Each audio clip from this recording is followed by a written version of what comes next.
Cependant, je n'osais parler qu'à voix basse et j'ôtais mes bottines pour ne faire aucun bruit.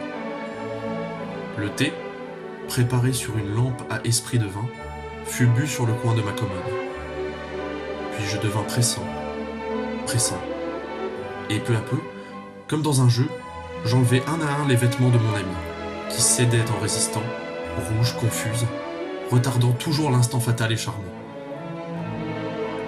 Elle n'avait plus, ma foi, qu'un court jupon blanc quand ma porte s'ouvrit d'un seul coup, et Madame Kergaran parut, une bougie à la main, exactement dans le même costume qu'Emma. J'avais fait un bond loin d'elle et je restais debout, effaré, regardant les deux femmes qui se dévisageaient. Qu'allait-il se passer? La patronne prononça d'un ton hautain que je ne lui connaissais pas. « Je ne veux pas de fille dans ma maison, monsieur Kervelin. » Je balbutiai. « Mais, Madame Kergaran, mademoiselle n'est que mon amie. Elle venait prendre une tasse de thé. » La grosse femme reprit. « On ne se met pas en chemise pour prendre une tasse de thé. Vous allez faire partir tout de suite cette personne. » Emma, consternée, commençait à pleurer en se cachant la figure dans sa jupe. Moi, je perdais la tête, ne sachant que faire ni que dire. La patronne ajouta avec une irrésistible autorité « Aidez mademoiselle à se rhabiller et reconduisez-la tout de suite. » Je n'avais pas autre chose à faire, assurément. Et je ramassai la robe tombée en rond, comme un ballon crevé sur le parquet, puis je la passai sur la tête de la fillette, et je m'efforçai de l'agrafer, de l'ajuster, avec une peine infinie. Elle m'aidait, en pleurant toujours, affolée, se hâtant, faisant toutes sortes d'erreurs, ne sachant plus retrouver les cordons ni les boutonnières. Et Madame Kergaran, impassible, debout, sa bougie à la main, nous éclairait dans une pose sévère de justicier. Emma, maintenant, précipitait ses mouvements, se couvrait éperdument, nouait, épinglait, lassait, rattachait avec furie, harcelée par un impérieux besoin de fuir. Et, sans même boutonner ses bottines, elle passa en courant devant la patronne et s'élança dans l'escalier. Je la suivais en savate, à moitié dévêtue moi-même, répétant « Mademoiselle, écoutez, mademoiselle !» Je sentais bien qu'il fallait lui dire quelque chose. Mais je ne trouvais rien. Je la rattrapai juste à la porte de la rue, et je voulus lui prendre le bras, mais elle me repoussa violemment, balbutiant d'une voix basse et nerveuse « Laissez-moi, laissez-moi, ne me touchez pas !» Et elle se sauva dans la rue, en renfermant la porte derrière elle.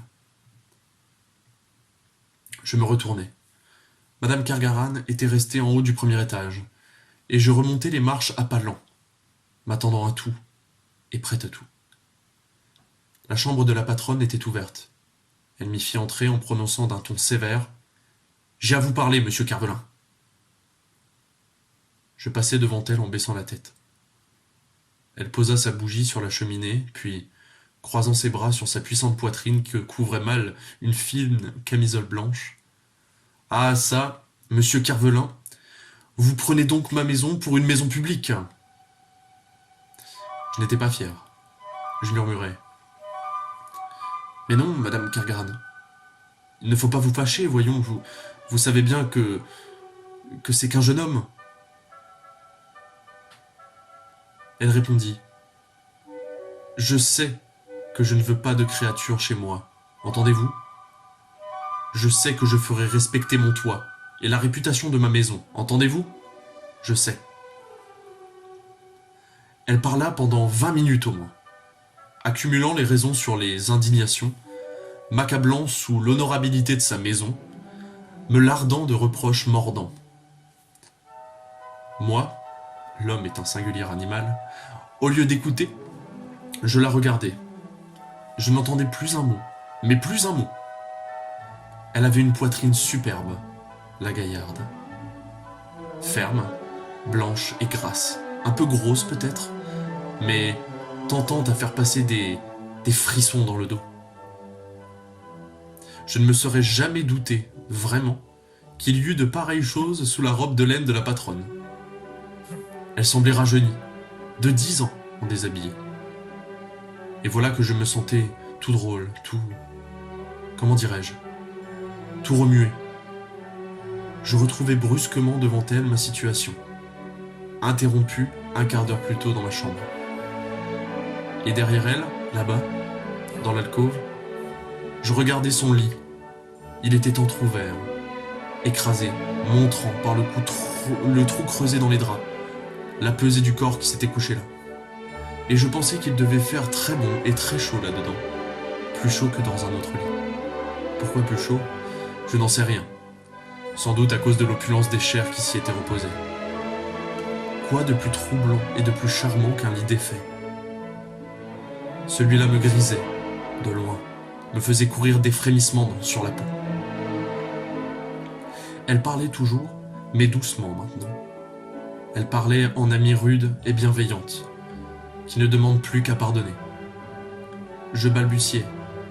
Voyons, Madame Kergaran, voyons. Et comme elle s'était tue pour attendre ma réponse, je la saisis dans mes 2 bras et je me mis à l'embrasser. Mais à l'embrasser comme un affamé, comme un homme qui attend ça depuis longtemps. Elle se débattait, tournait la tête sans se fâcher trop fort, répétant machinalement selon son habitude « Oh, la canaille, la canaille, la... » Elle ne put pas achever le mot. Je l'avais enlevé d'un effort et je l'emportais, serré contre moi. On est rudement vigoureux en certains moments. Je rencontrais le bord du lit et je tombais dessus sans la lâcher. Elle faisait en effet fort bon et fort chaud dans son lit. 1 heure plus tard, la bougie s'était éteinte. La patronne se leva pour allumer l'autre.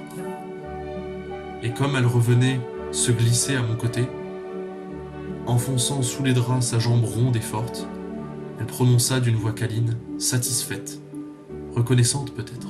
« Oh, la canaille, la canaille !»